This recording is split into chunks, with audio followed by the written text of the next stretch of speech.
दरिया को जोम था कि वो धारे पे आ गया।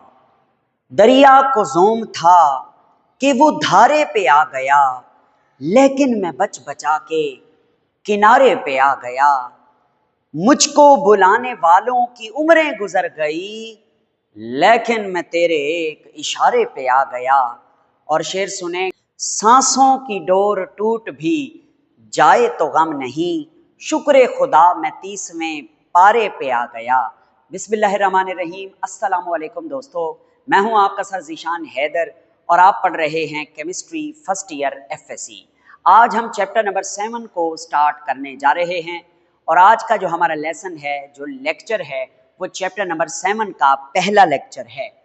और हमारे चैप्टर के पहले लेक्चर में हम लोग नाम देख रहे हैं चैप्टर नंबर 7 का रिएक्शन काइनेटिक्स।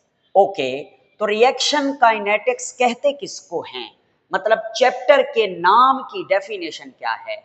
रिएक्शन काइनेटिक्स की बहुत कंप्रीहेंसिव डेफिनेशन मैंने यहाँ लिखी है, आप यही मेरे वाली डेफिनेशन कहीं भी खड़का सकते हैं। तो आइए देखते हैं कि वो क्या कहता है। वो कहता है the branch of chemistry, chemistry की ब्रांच विच डील्स, जिसमें हम पढ़ेंगे, क्या पढ़ेंगे, the study of rate of reaction. Rate of reaction को हम स्टडी करेंगे केमिस्ट्री की जिस ब्रांच में, उसे रिएक्शन काइनेटिक्स कहते हैं। सर जी, ये रेट ऑफ रिएक्शन से क्या मुराद है? रिएक्शन की स्पीड, रिएक्शन की रफ्तार को रेट ऑफ रिएक्शन कहते हैं। आगे आगे आगे, एंड फैक्टर्स, और वो वाले factor that affecting the rate, वो फैक्टर जो किसी भी रिएक्शन के रेट को अफेक्ट करते हैं, मतलब जिन फैक्टर से रिएक्शन का रेट बदल जाता है, बढ़ता है या कम हो जाता है, उन फैक्टर्स को भी हम इसी रिएक्शन काइनेटिक्स के अंदर स्टडी किया करते हैं। आगे आगे आगे आगे और बात भी है, अलोंग विद, बिल्कुल इसके साथ साथ हम जो है स्टडी करेंगे ऑर्डर ऑफ रिएक्शन। ये ऑर्डर क्या होता है, ये हम आगे चल के इसी चैप्टर में पढ़ेंगे। एंड मैकेनिज्म या mechanism of reaction. Mechanism of reaction से मुराद है तरीक़े वारदात, रिएक्शन हुआ कैसे है, कौन आया, किसने किसको खत लिखा, किसका पैगाम किस कासत के जरिए कहाँ पहुंचा, किसने अटैक किया, कौन टूटा, कौन जुड़ा, कैसे टूटा, कैसे जुड़ा, ये सारी चीज़ें कहलाती हैं रिएक्शन मैकेनिज्म। तो हम रिएक्शन काइनेटिक्स के अंदर 4 चीज़ों को स्टडी करते हैं, रेट ऑफ रिएक्शन को, रेट ऑफ रिएक्शन पर असरअंदाज होने वाले फैक्टर को, रिएक्शन के आर्डर को और रिएक्शन के मैकेनिज्म को। तो this is the comprehensive definition of reaction kinetics. Next हम आगे चलते हैं, what is the importance of reaction kinetics. कभी कभी आ जाता है कि define reaction kinetic and write down its importance, और उसकी इंपॉर्टेंस लिखें।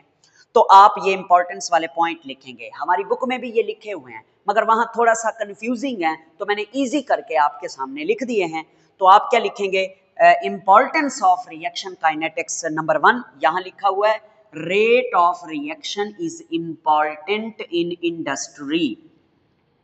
तो जो रिएक्शन काइनेटिक्स है, क्योंकि इसमें हम रेट को स्टडी कर रहे हैं, तो इसलिए उसने रेट की बात की है कि rate of reaction is important in industry.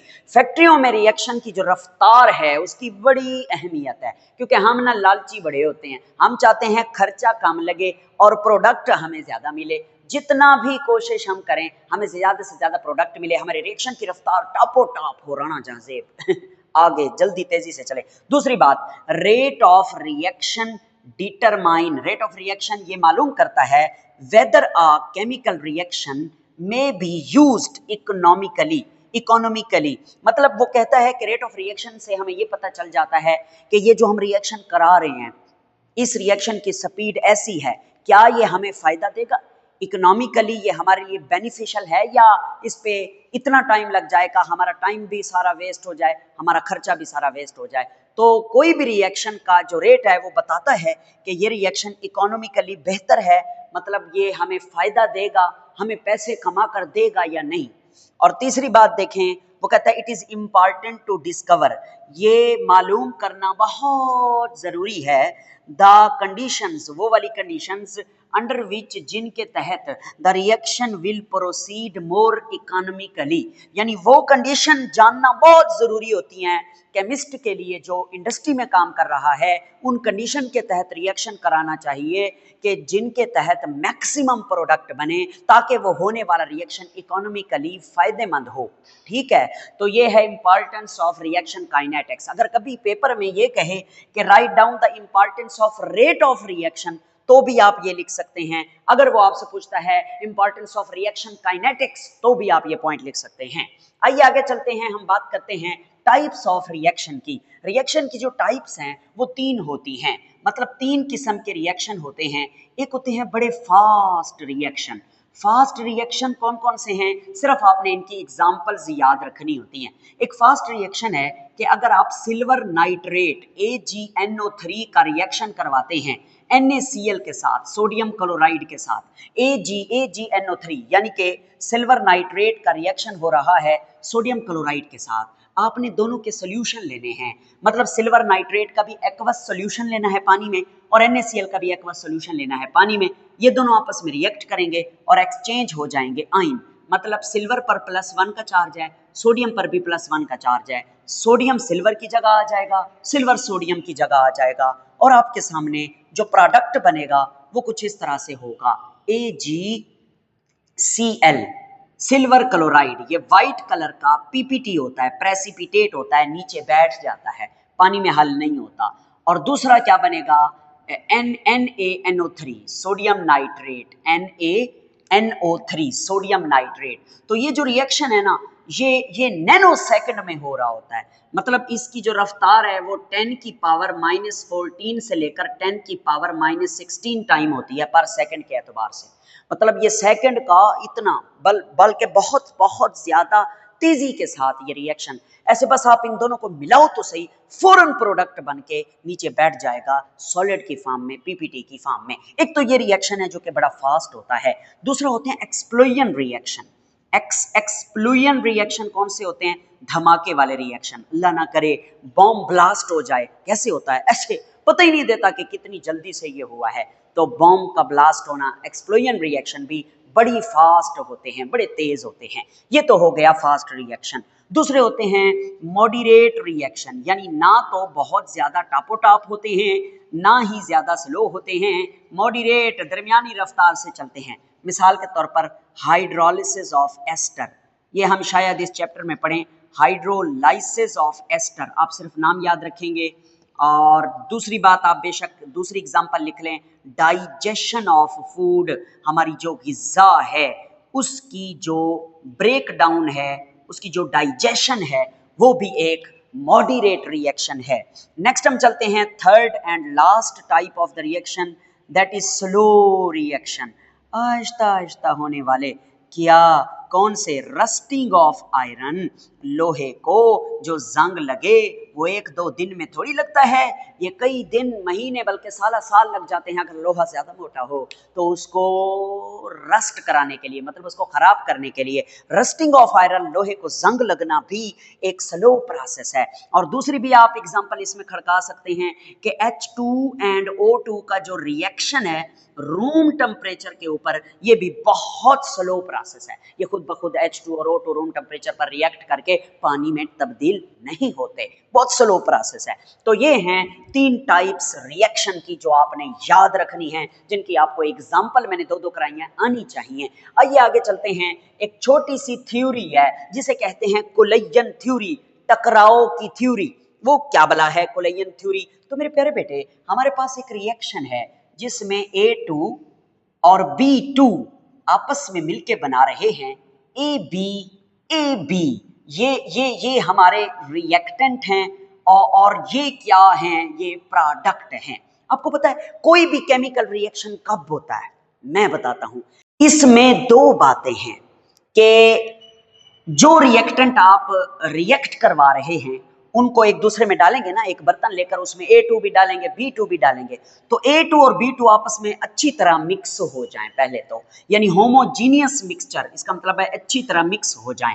और दूसरा दे कोलाइड विद ईच अदर, और ये अपने एक दूसरे से टकराएं भी सही, कोलाइड विद ईच अदर, एक दूसरे से ये टकराएं भी सही, पहले एक दूसरे में मिक्स हो जाएं, मिक्सचर बन जाए A2 और B2 का, और उसके बाद वो एक दूसरे से टकराएं भी सही, फिर तो प्रोडक्ट बनने के चांस हैं, अदरवाइज नहीं है। अच्छा, अब ये जो टकराना है इसे कुलयन बोलते हैं, कुलयन, ठीक है, हाँ जी सर ठीक है, कुलयन। अच्छा, ये जो कुलयन है ये दो तरह की होती है, कितनी तरह की होती है? दो तरह की, एक होती है इफेक्टिव कुलयन, ठीक है, इफेक्टिव कुलयन, और दूसरी होती है इनइफेक्टिव कुलयन, ठीक है।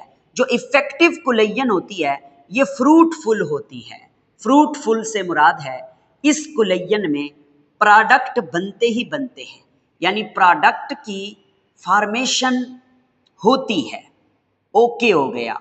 और जो इनइफेक्टिव कुलयन है इसमें कभी भी प्रोडक्ट नहीं बनते, ठीक है। कुलयन दो तरह की है, मॉलिक्यूल टकरा रहे हैं एक दूसरे से, दो तरीके से टकराएंगे, दो टाइप की कुलयन होगी, इफेक्टिव और इनइफेक्टिव। जो इफेक्टिव कुलयन है वो बड़ी फ्रूटफुल है, उसके नतीजे में, यानी अगर कोई मॉलिक्यूल इफेक्टिवली कोलाइड कर जाते हैं, उनमें होने वाली कुलयन इफेक्टिव कुलयन है, तो फिर वो प्रोडक्ट बनाएंगे, वो प्रोडक्ट में तब्दील होंगे। और जो ऐसे रिएक्टेंट जो आपस में कोलाइड तो कर रहे हैं मगर उनकी कुलयन इफेक्टिव नहीं है, तो सर जी की कैसे पता चलेगा कि कुलयन इफेक्टिव है? तो इफेक्टिव कुलयन के लिए दो चीजों की जरूरत है, फिर से इफेक्टिव कुलयन के लिए दो चीजों की जरूरत है। Number 1, proper orientation.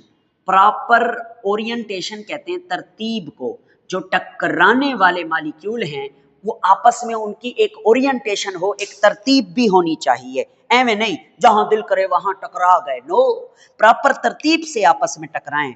और दूसरी बात यह है कि उनमें प्रॉपर एनर्जी भी होनी चाहिए, प्रॉपर एनर्जी भी होनी चाहिए। और जो प्रॉपर एनर्जी होती है उसे एक्टिवेशन एनर्जी कहते हैं, उसे ए से जाहिर करते हैं, ए माने एक्टिवेशन, ई का मतलब है एनर्जी, ठीक है। तो प्रॉपर जो है वो उनमें क्या होनी चाहिए? एक्टिवेशन एनर्जी भी होनी चाहिए। अब ये एक्टिवेशन एनर्जी क्या होती है? तो मैंने इसकी डेफिनेशन यहाँ पे लिखी हुई है एक्टिवेशन एनर्जी की, the minimum amount of energy required for effective collision between the reacting species is called activation energy. के एक्टिवेशन एनर्जी की डेफिनेशन ये है कि वो छोटी सी छोटी, यानी वो मिनिमम अमाउंट ऑफ एनर्जी जो इफेक्टिव कोलिजन के लिए दरकार होती है उसको बोलते हैं एक्टिवेशन एनर्जी। अब आगे जरा चलेंगे, जब मैंने इससे पिछला चैप्टर पढ़ाया था, चैप्टर नंबर 6, तो उसके स्टार्ट में पहले ही दिन मैंने आपको एनर्जी प्रोफाइल डायग्राम बना के दिखाई थी, वहां भी हमने एक्टिवेशन एनर्जी का जिक्र जो है वो किया था, और इधर भी कर रहे हैं। तो आइए एक आपको एक वो बात समझाते हैं जो हमारे पिछले टॉपिक से रिलेटेड है, मिलती जुलती है। तो ये देखो, ये है ए और ए, ठीक है, उसके बाद ये है बी और बी, ठीक। अच्छा, अब क्या है, ये आपस में टकरा रहे हैं। अब ये टकरा रहे हैं तो एक तरतीब के साथ टकरा रहे हैं, इसमें ओरिएंटेशन है, ए जो है इस तरह है, बी जो है इस तरह है। अगर देखो ए इस तरह हो, बी इस तरह हो, देखना बी इस तरह हो, ऐसे टकरा रहा हो A2 के साथ B2, तो ये ओरिएंटेशन में है नहीं, ये प्रॉपर तरतीब में नहीं है। अगर ये प्रॉपर ओरिएंटेशन की बात कर रहा है तो B को A के बिल्कुल सामने और इस वाले B को भी A के बिल्कुल सामने होना चाहिए, तो ये रिएक्टेंट आमने सामने आ गए। अब ये आमने सामने तो आ गए हैं, प्रॉपर ओरिएंटेट तो कर गए हैं। अब ये टकराएंगे, और कैसे टकराएंगे, कहाँ टकराएंगे, मैं बताता हूँ आपको। मैंने एक डायग्राम पढ़ाई थी, अगर आपको याद हो, मैंने पढ़ाई थी ये ऐसे, यहाँ पे हमने रिएक्टेंट लिए, ठीक है, यहाँ पे हमने प्रोडक्ट लिए, तो ये ऐसे हमने पढ़ाई थी चैप्टर नंबर 6 में। ये जो जगह है यहाँ पे बनता था एक्टिवेटेड कॉम्प्लेक्स बनता था, ठीक है। अच्छा, अब यहाँ पर एक्टिवेटेड कॉम्प्लेक्स बनता है, इधर से लेकर इधर तक चढ़ने के लिए इसको बोलते हैं एनर्जी बैरियर। क्या बोलते हैं? Energy barrier. मेरी बात तवज्जो से सुनिएगा। ये जो है आपस में मिल के बनाते हैं एक्टिवेटेड कॉम्प्लेक्स। मतलब एक्टिवेटेड कॉम्प्लेक्स कैसा होता है वो आप देख लीजिए, ये इस तरीके से होता है एक्टिवेटेड कॉम्प्लेक्स। मैं बना रहा हूं, मैंने पहले भी बनाया था। यहाँ पे लगा दे बी, इधर लगा दे बी। अच्छा, अब इसको देखें, ये क्या चीज है? This is called activated complex. इसमें ये वाला बॉन्ड कमजोर हो रहा है, ये वाला बॉन्ड भी कमजोर हो रहा है, इधर बॉन्ड बन रहा है, बना नहीं है अभी, इधर भी बॉन्ड बन रहा है, बना नहीं है। तो ये एक ऐसी स्टेट है, इंटरमीडिएट स्टेट है, दरमियानी स्टेट है, जिसमें रिएक्टेंट टूट रहे हैं और प्रोडक्ट के बॉन्ड जो है वो बन रहे हैं। इसे बोलते हैं एक्टिवेटेड कॉम्प्लेक्स। अच्छा, जब ये एक्टिवेटेड कॉम्प्लेक्स बनता है ना तो ही प्रोडक्ट बनते हैं। अब प्रोडक्ट कैसे बनेंगे? ए और बी के दरमियान बॉन्ड जो है वो बन जाएगा और ए का बॉन्ड जो है वो टूट जाएगा। आप देख लीजिएगा, देख लीजिएगा, यहाँ बॉन्ड बन गया और ये बॉन्ड टूट गए, तो अब ये प्रोडक्ट में तब्दील हो गए हैं। अब बात पता क्या है, ये जो एक्टिवेटेड कॉम्प्लेक्स बनता है वो इस पॉइंट पे बनता है। इस जगह को कहते हैं हाई एनर्जी स्टेट, या इसको बोलते हैं एक्साइटेड स्टेट, या इसको बोलते हैं ट्रांजिशन स्टेट। तो यहाँ पे बनता है, कौन बनता है? ये वाला। अच्छा, ये बनेगा तो ही प्रोडक्ट बनेंगे, वरना प्रोडक्ट नहीं बनेंगे। तो इसको बनाने के लिए रिएक्टेंट को इस पहाड़ी पे चढ़ना होगा, यहां पर आना होगा। तो यहां पर आने के लिए रिएक्टेंट को एनर्जी चाहिए ऊपर चढ़ने के लिए। तो वो जो एनर्जी चाहिए that is called activation energy, उसे हम AE से जाहिर करते हैं। तो मॉलिक्यूल जो है एनर्जी होगी एक्टिवेशन तो ही ऊपर चढ़ेंगे ना, ऊपर चढ़ेंगे, यहां पर आएंगे, यहां पर आएंगे, यहां पर आके कोलाइड करेंगे। पहले ऊपर चढ़ेंगे फिर प्रॉपर ओरिएंटेट करेंगे, यानी पहले ऊपर चढ़ेंगे फिर यहाँ पे आके ओरिएंटेट करेंगे फिर टकराएंगे। तो यहाँ पर चढ़ने के लिए, इस बैरियर को क्रॉस करने के लिए जो एनर्जी दरकार है, जो जरूरत है, उसे इफेक्टिव कोलिजन कहते हैं। और इफेक्टिव कोलिजन मैं बता रहा हूँ दो चीजें, प्रॉपर ओरिएंटेशन और एनर्जी ऑफ एक्टिवेशन। तो एनर्जी यहाँ पर, यहाँ तक आएंगे, एनर्जी होगी तो आएंगे, फिर यहाँ पे आके प्रॉपर ओरिएंटेट करेंगे और एक्टिवेटेड कॉम्प्लेक्स बनाएंगे, फिर प्रोडक्ट में तब्दील हो जाएंगे। ठीक हो गया। तो ये है कोलिजन थ्योरी जो हमें बताती है कि कोई भी रिएक्शन किस तरह से होता है। अब मैं आपसे एक सवाल करता हूं, एक रिएक्शन है, ठीक है, उसकी रफ्तार बड़ी तेज है, वो जल्दी जल्दी प्रोडक्ट में तब्दील हो रहा है, और एक रिएक्शन है बहुत स्लो है, ठीक है। दोनों में से एक्टिवेशन एनर्जी किसकी ज्यादा होगी, किसकी कम होगी? जाहिर सी बात है जो फास्ट रिएक्शन है ना उसकी एक्टिवेशन एनर्जी कम होगी। यानी फास्ट रिएक्शन का मतलब ये होता है कि ज्यादा मॉलिक्यूल इफेक्टिवली कोलाइड करके इफेक्टिव कोलिजन देकर प्रोडक्ट में चेंज हो रहे हैं। जब ज्यादा मॉलिक्यूल इफेक्टिव कोलिजन कर रहे हैं तो इसका मतलब है वो जल्दी से प्रोडक्ट में तब्दील हो रहे हैं, तो रिएक्शन की रफ्तार क्या है? तेज है। तो इसका मतलब ये हुआ कि वो जो ज्यादा मॉलिक्यूल प्रोडक्ट में जा रहे हैं उनकी एक्टिवेशन एनर्जी बहुत थोड़ी चाहिए थी, उन्हें थोड़ी एक्टिवेशन एनर्जी चाहिए थी, इसीलिए जल्दी जल्दी वो एक्टिवेशन एनर्जी लेकर इर्द गिर्द से वो प्रोडक्ट में तब्दील हो गए। और एक रिएक्शन जो बहुत स्लो होता है ना, वो इसलिए स्लो होता है क्योंकि उसकी एक्टिवेशन एनर्जी बहुत ज्यादा होती है, उसका पहाड़ बहुत ऊपर बनना होता है, एनर्जी बैरियर।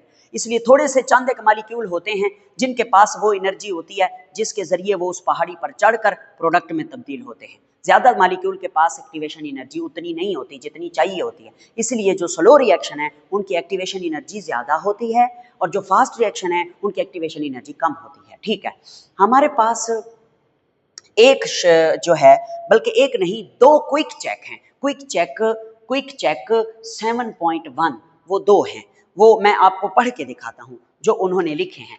पहला उन्होंने लिखा है what role does the activation energy play in a chemical reaction. Chemical reaction में एक्टिवेशन एनर्जी का क्या रोल है। दूसरा उन्होंने लिखा है how does the activation energy affect the rate of reaction, कि एक्टिवेशन एनर्जी रिएक्शन के रेट को यानी रफ्तार को कैसे अफेक्ट करती है। तो दोनों का जवाब मैंने इकट्ठे लिख दिया। ऊपर वाला सवाल है तो भी यही जवाब लिख देना, नीचे वाला सवाल है तो भी यही जवाब लिख देना। जवाब कहाँ है? जवाब ये है, इसी में मैंने एडजस्ट किया हुआ है। The minimum amount of energy required for effective collision between the reacting species is called activation energy. ये तो डेफिनेशन हो गई, ये भी आप लिखेंगे। वो कहता है ओनली द कोलाइडिंग मॉलिक्यूल, टकराने वाले molecule with proper activation energy, जिनके पास प्रॉपर एक्टिवेशन एनर्जी होगी, पूरी एक्टिवेशन एनर्जी होगी, क्रॉस द, कि वो क्रॉस कर पाए एनर्जी बैरियर, यानी यहां तक चढ़ पाए, ठीक है, एंड गिव द प्रोडक्ट, और फिर वो क्या दें? प्रोडक्ट दें। ओके हो गया। सो लिहाजा जनरली आमतौर पर higher the activation energy lower the rate of reaction. ये तो मैं अभी ही आपको बता चुका हूं कि जिन रिएक्शंस का रेट बड़ा स्लो होता है ना, उनकी एक्टिवेशन एनर्जी बहुत ज्यादा होती है, उनकी एक्टिवेशन एनर्जी की डिमांड बहुत ज्यादा होती है, और मॉलिक्यूल इतने ज्यादा होते नहीं हैं जिनकी एक्टिवेशन एनर्जी डिमांड के बराबर हो, इसलिए रिएक्शन का जो रेट है वो स्लो होता है। ओके, इट इज बिकॉज, ये इसलिए होता है, number of molecule with proper activation energy decrease. Proper activation energy रखने वाले मॉलिक्यूल की तादाद कम होती है, इसीलिए रिएक्शन का जो रेट है वो कम होता है। तो ये दोनों जो क्विक चेक के सवालात हैं, इनका आंसर मैंने आपको बता दिया। अब हम आगे चलते हैं, हम पढ़ते हैं रेट ऑफ रिएक्शन किसे कहते हैं। हम रेट ऑफ रिएक्शन की डेफिनेशन आपको समझाएंगे। ये जो मैंने आपको बताया ना, ये मैंने समझाने के लिए बताया, ये ड्रा करना जरूरी नहीं है, ठीक है, ना ही लिखना जरूरी है। ओके, तो अगर ड्रा करना जरूरी नहीं है तो मैं इसको उड़ा देता हूं, उड़ा दो इसको, उड़ गया जी। अब आप आगे देखें प्यारे बेटे, रेट ऑफ रिएक्शन किसे कहते हैं। रेट ऑफ रिएक्शन रफ्तार, रिएक्शन की रफ्तार को कहते हैं, मगर इसको डिफाइन करने का एक प्रॉपर स्टाइल है, और वो देख लें आप। The change in concentration of reactant या प्रोडक्ट या रिएक्टेंट की concentration divided by the time taken for the change is called rate of reaction. कख नहीं समझ आया, मैं इक्वेशन लिखूंगा, समझ आ जाएगा। देखें, रेट ऑफ इक्वेशन मतलब रेट ऑफ रिएक्शन की जो इक्वेशन है वो इस तरह होती है, रेट इज इक्वल टू, ठीक है, change in concentration of substance लिख लें, उसमें रिएक्टेंट भी आ जाते हैं, प्रोडक्ट भी आ जाते हैं, divided by change in concentration of substance divided by change in time या time taken during the change, एक ही बात है।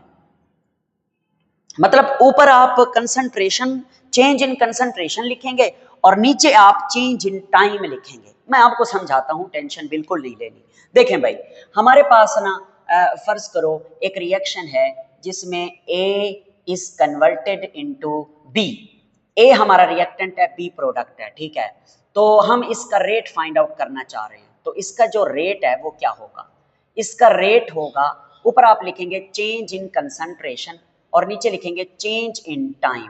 अच्छा, इसे यूं भी लिखते हैं, change in concentration over change in time, ठीक है। कई तरीके हैं लिखने के, इसको कैसे समझेंगे। देखें, आप ना फर्ज करें आप घड़ी पे देख रहे हैं कि 1 सेकंड में रिएक्टेंट की इतनी मिकदार प्रोडक्ट में चेंज हुई है, तो जो मिकदार रिएक्टेंट की प्रोडक्ट में चेंज हुई है उसको आप ऊपर पुट करेंगे इस जगह पे, और जितने टाइम में वो रिएक्टेंट की मिकदार प्रोडक्ट में चेंज हुई है उसको नीचे लिखेंगे। ऊपर आप कंसंट्रेशन का चेंज लिखेंगे, नीचे आप टाइम का चेंज लिखेंगे, दोनों को डिवाइड करेंगे तो जो आंसर आएगा उसे आप रिएक्शन का रेट कहेंगे। मेरे प्यारे बेटे, यहाँ पे ये जो डेल्टा का साइन है ना, इसका मतलब और होता है वेरी स्मॉल चेंज। डेल्टा भी लिखते हैं, डी भी लिख सकते हैं, यानी D C over D T. Delta होता है वेरी स्मॉल चेंज, और डी होता है very very very small change, बहुत थोड़ा सा चेंज, ठीक है, इस तरह भी लिखते हैं। अब हम आगे चलते हैं।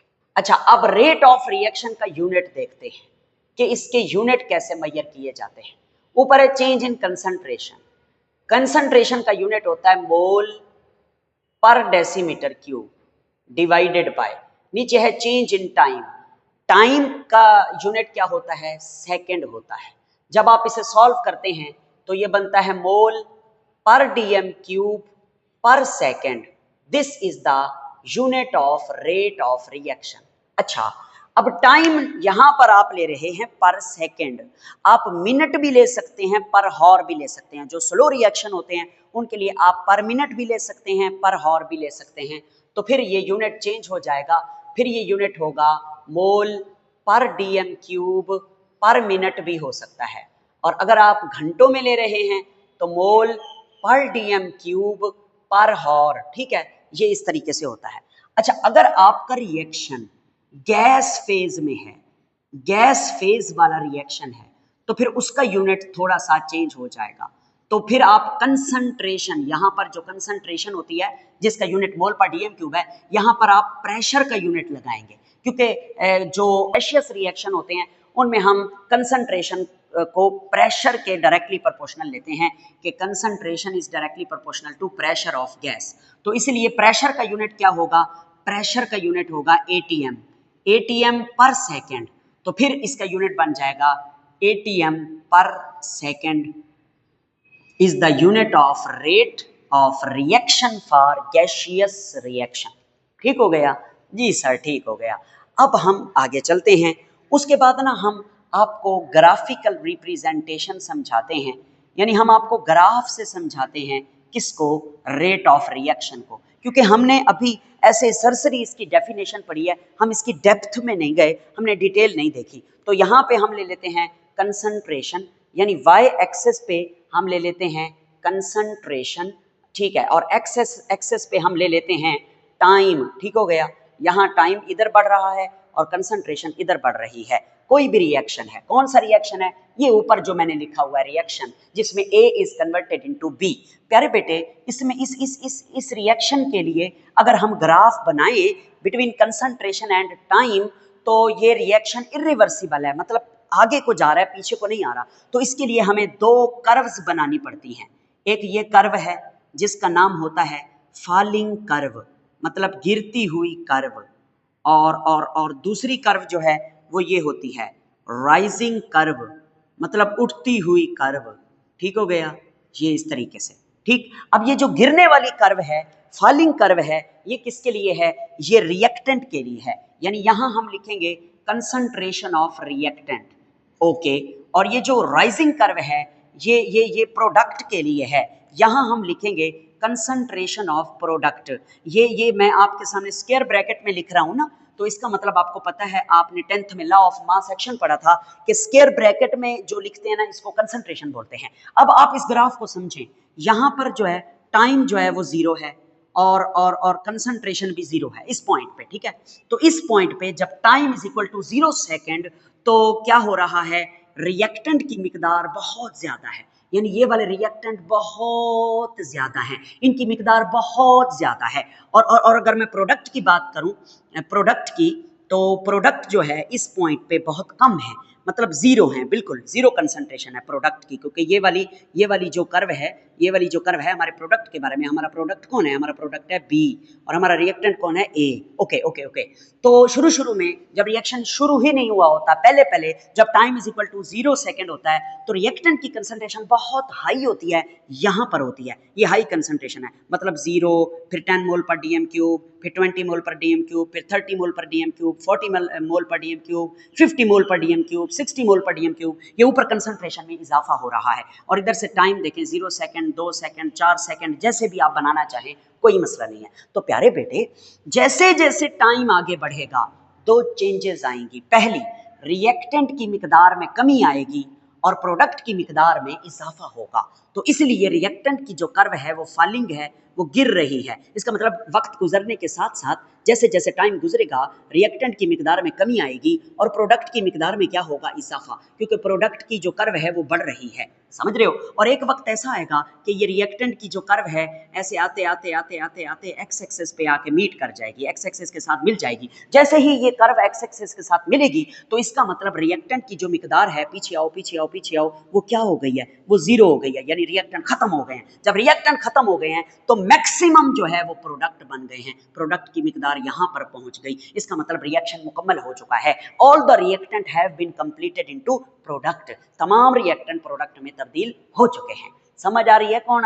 जी जी, बोलो बोलो बोलो, हाँ समझ आ रही है सर। अच्छा, इसी ग्राफ से ना हम 2-4 बातें समझते हैं। पहली बात पता क्या है, शुरू में ये रिएक्शन जो होता है, ये रिएक्शन, इसका रेट बड़ा फास्ट होता है, आहिस्ता आहिस्ता इसका रेट स्लो हो जाता है।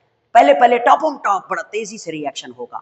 मिसाल देता हूं आपको, एक बंदे, 2-4 बंदे हैं, वो भूखे हैं, आपने उनको चावल दे दिए खाने के लिए, तो पहले वो भूखे हैं, उनके पेट खाली हैं, तो वो बड़ी तेजी के साथ खाना खाएंगे।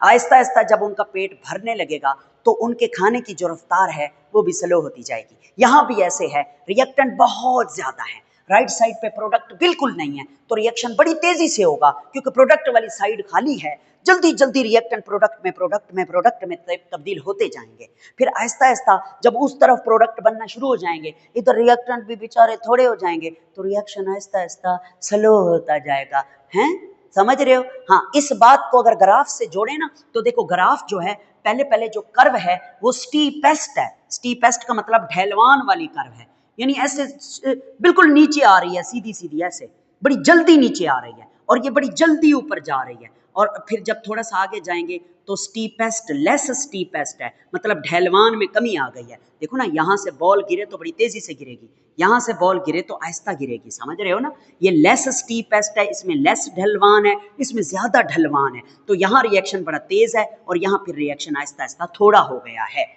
ओके जी हाँ, अब आगे चलते हैं। इस ग्राफ से एक और बात समझते हैं। अगर हम इस ऊपर वाले रिएक्शन के मुताबिक, इस ग्राफ के मुताबिक हम इसका रेट बनाएं तो पता है इसका रेट इक्वेशन कैसे बनेगी? इसकी रेट बनेगा rate is equal to negative concentration of A divided by change in time.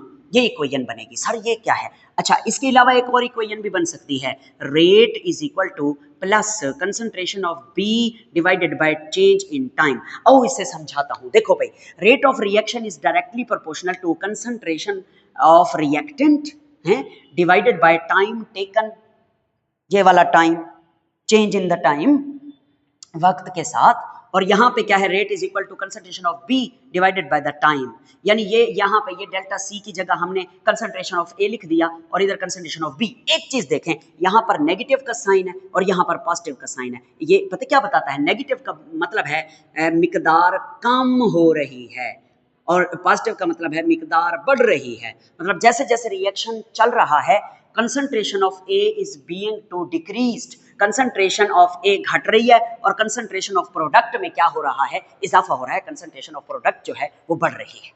ठीक हो गया मेरे भाई? जी सर, ये समझ आ गई हमें। ओके, आगे चलते हैं। अब जो रिएक्शन का रेट है, इसकी दो किस्में हैं। इसकी कितनी किस्में हैं? इसकी दो किस्में हैं। पहली किस्म क्या है? इंस्टेंटेनियस रेट, और दूसरी है एवरेज रेट। आइए देखते हैं इंस्टेंटेनियस रेट और एवरेज रेट क्या होता है। तो सबसे पहले हम एवरेज रेट ऑफ रिएक्शन को समझते हैं। एवरेज रेट क्या होता है? कि the rate of reaction between two specific time interval, दो टाइम के दरमियान जो है आप जो रेट ले रहे हैं, रिएक्शन का रेट, उसको बोलते हैं एवरेज रेट ऑफ रिएक्शन। मिसाल के तौर पर हम जो है ना, एक यहाँ पे टाइम ले रहे हैं, एक यहाँ पे टाइम ले रहे हैं, मतलब यहाँ पे है 2 4 6 8 सेकंड और यहाँ पे है फर्ज करें 12 सेकंड। तो 8 सेकंड और 12 सेकंड के दरमियान रिएक्शन का क्या रेट है, क्या रफ्तार है, वो हम ये वाली कर्व से भी ले सकते हैं, फॉलिंग से, हम राइजिंग कर्व से भी ले सकते हैं। कैसे लेंगे आओ आपको बताता हूँ। ये 8 सेकंड के ऊपर हम ऊपर वाली कर्व को देखते हैं। हम यहाँ आ गए, इधर निशान लगा दिया। 12 सेकंड हम यहाँ आ गए, इधर हमने निशान लगा दिया। ठीक है, अब हम क्या करेंगे मेरे प्यारे बेटे? अब हम इसको, ये तो हमारे पास दो टाइम इंटरवल है ना, मतलब स्पेसिफिक टाइम इंटरवल हैं, दो टाइम्स हैं जिनके दरमियान हम लेना चाह रहे हैं रिएक्शन का रेट, यानी रिएक्शन किस रफ्तार से चल रहा है। तो प्यारे बेटे, यहाँ अब हम इसको कंसंट्रेशन से मिलाएंगे, यहाँ कंसंट्रेशन, और इस पॉइंट को भी हम इधर कंसंट्रेशन से मिलाएंगे। तो ये नीचे वाली कंसंट्रेशन होगी C1, ऊपर वाली कंसंट्रेशन होगी C2, और ये वाला टाइम होगा T1 और ये वाला टाइम होगा T2। अब आप फार्मूला लगाएं यहाँ पे। कहाँ लगाऊं फार्मूला? फार्मूला यहाँ लगा देता हूँ। ये आप फार्मूला लगाएंगे, delta C is equal to C2 minus C1 और delta T is equal to T2 minus T1। अब फार्मूला बनाओ रिएक्शन ऑफ रेट का। Rate is equal to change in concentration divided by change in time. अब समझना मेरी बात को, concentration में चेंज जो आ रहा है, यानी C2 कंसंट्रेशन, यानी कि ये जो C2 कंसंट्रेशन है वो टाइम T2 पर है और C1 जो कंसंट्रेशन है वो टाइम T1 पे है। तो ऊपर आप कंसंट्रेशन डालेंगे, C2 माइनस C1, जो जवाब आएगा उसे डेल्टा C कहेंगे, और नीचे आप चेंज इन टाइम डालेंगे, T2 माइनस T1, दोनों को डिवाइड करेंगे, जो जवाब आएगा उसे एवरेज रेट ऑफ रिएक्शन कहेंगे। और ज्यादातर हम जो भी रिएक्शन रेट ऑफ रिएक्शन की डेफिनेशन करते हैं वो यही एवरेज रेट ऑफ रिएक्शन की डेफिनेशन करते हैं प्यारे बेटे। ओके, उसके बाद हम जरा देखते हैं इंस्टेंटेनियस रेट क्या होता है।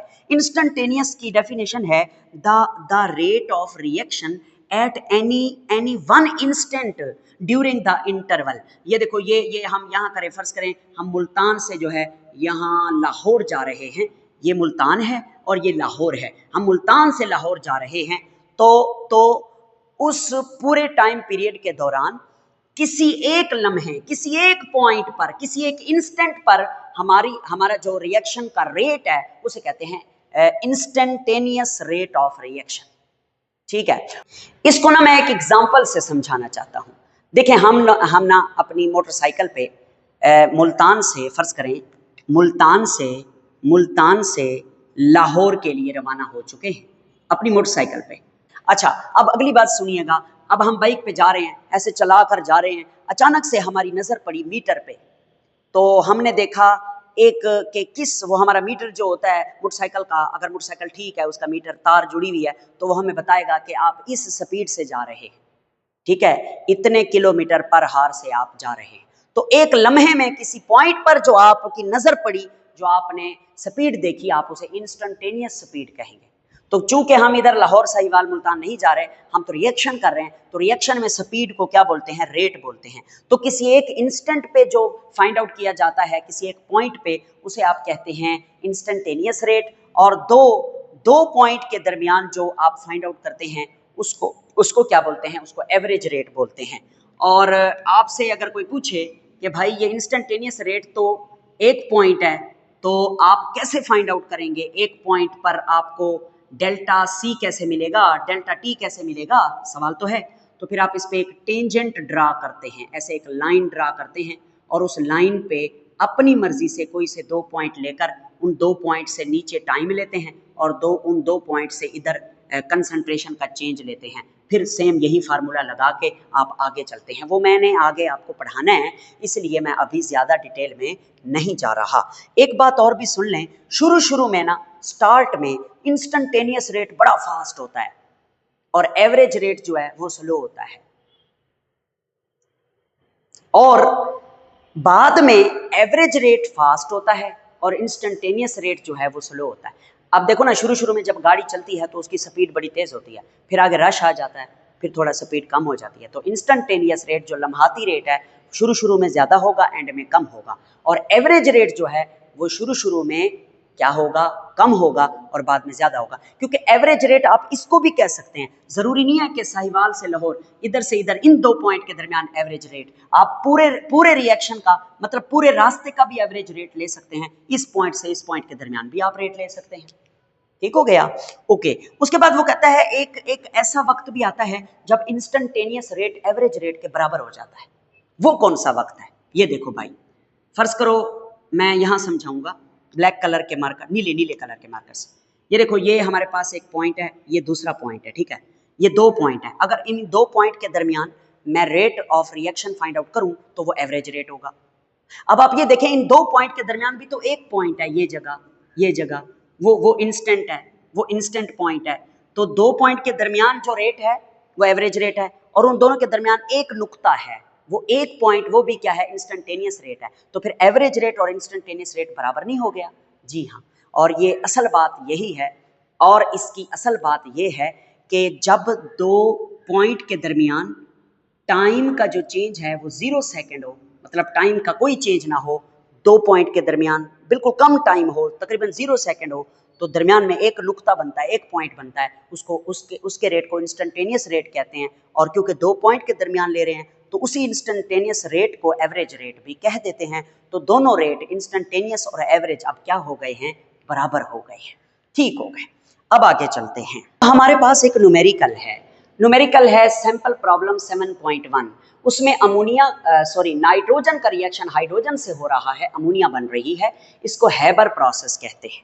इसमें उसने 2 चीजें पूछी हैं, एक इंस्टेंटेनियस रेट बताओ, और दूसरा उसने पूछा है हमसे एवरेज रेट बताओ। दोनों जो है ना आपने बताने हैं, इंस्टेंटेनियस रेट भी और एवरेज रेट भी। तो देखते हैं इसे कैसे किया जा सकता है। ये फार्मूला तो हमारे पास जो है, इसको मैं जरा इरेज कर देता हूं। अच्छा, ये न्यूमेरिकल पढ़ना इसलिए जरूरी है कि इसको पढ़ने से हमें ये वाली डेफिनेशन प्रॉपर समझ आ जाएगी। अभी तक अगर समझ नहीं आई तो देखो भाई, वो कहता है इंस्टेंटेनियस रेट भी बताना, एवरेज भी। उसने दिया क्या है? उसने कहा कंसंट्रेशन ऑफ अमोनिया 3.5 मोल पर डीएम क्यूब है। इस प्रोडक्ट की जो कंसंट्रेशन है वो 3.5 मोल पर डीएम क्यूब है आफ्टर 1 मिनट। 1 मिनट के बाद, यानी रिएक्शन शुरू हुआ, शुरू होने के 1 मिनट, जैसे ही 1 मिनट पूरा हुआ तो प्रोडक्ट की जो मिकदार बन चुकी थी वो बन चुकी थी 3.5 मोल पर डीएम क्यूब। और दूसरी बात, कंसंट्रेशन ऑफ अमोनिया 6.2 मोल पर डीएम क्यूब आफ्टर 4 मिनट। जब 4 मिनट गुजर गए रिएक्शन को तो फिर ये वाली जो कंसंट्रेशन है अमोनिया की प्रोडक्ट की वो बन चुकी थी। अब जब हम इंस्टेंटेनियस रेट की बात करते हैं, इंस्टेंटेनियस रेट की, तो उसके लिए हमें फार्मूला चाहिए delta C over delta T. तो डेल्टा सी क्या है? Change in concentration. वो हम पहले पॉइंट वाली लिखेंगे क्योंकि हम एट इंस्टेंट यानी एक 1 मिनट के ऊपर हम फाइंड आउट कर रहे हैं, तो हम पहले वाली ये कंसंट्रेशन पुट करेंगे जो उसने दी है 3.5 मोल पर डीएम क्यूब। 3.5 मोल पर DM cube divided by 1 minute, 1 minute. अच्छा, अब इसे सॉल्व करते हैं। जब इसे सॉल्व करते हैं तो इसका आंसर आता है 3.5, क्योंकि डिवाइडेड बाय 1 है, मोल पर डीएम क्यूब पर मिनट। इसका मतलब समझाऊं मैं आपको? इसका मतलब है कि 1 मिनट के बाद या 1 मिनट में रिएक्टेंट की 3.5 मोल पर डीएम क्यूब कंसंट्रेशन प्रोडक्ट में तब्दील हो चुकी है। इसको बोलते हैं रेट ऑफ रिएक्शन। 1 मिनट में रिएक्टेंट की 3.5 मोल पर डीएम क्यूब मिकदार किस में तब्दील हो चुकी है? प्रोडक्ट में तब्दील हो चुकी है। ये एट इंस्टेंट का मतलब है 1 मिनट पर, किसी एक पॉइंट पर हमने क्या लिया है? रेट ऑफ रिएक्शन लिया है, और वो पहले पॉइंट पे 1 मिनट पे लिया है। अब हम जरा इसके एवरेज रेट की बात करते हैं। एवरेज, ओए ये क्या लिख रहे हो? Average rate. एवरेज रेट का फार्मूला आपको पता है, पढ़ा। उसके लिए आपको चाहिए डेल्टा सी और डेल्टा टी। डेल्टा सी होता है C2 माइनस C1 और डेल्टा टी होता है, पहले हम डेल्टा सी तो मालूम कर लें, C2 माइनस C1। C2 है दूसरी कंसंट्रेशन, C1 है पहली। दूसरी कंसंट्रेशन क्या है? दूसरी कंसंट्रेशन है 6.2 माइनस पहली कंसंट्रेशन क्या है?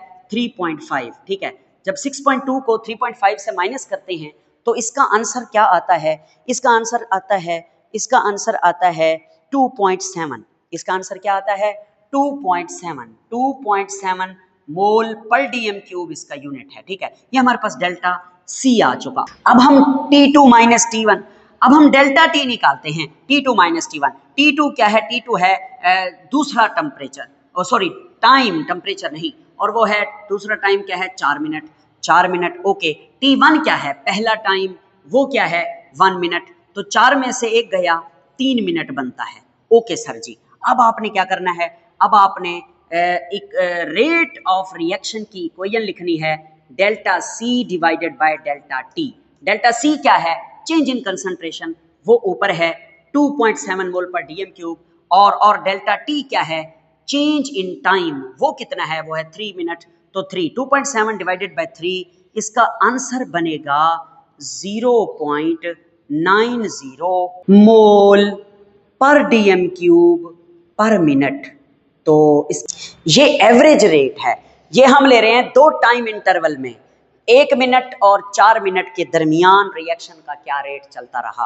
अब हम इस लेसन का आखिरी पॉइंट डिस्कस करते हैं, जिसमें क्विक चेक 7.2 आपको पढ़ाना है कि हाइड्रोजन गैस आयोडीन गैस के साथ रिएक्ट करके हाइड्रोजन आयोडाइड बना रही है। इसमें आयोडीन की जो पहली कंसंट्रेशन है वो C1 है, वो है 0.010, और फिर रिएक्शन हुआ, कुछ कंसंट्रेशन रिएक्टेंट की किस में तब्दील होगी? प्रोडक्ट में।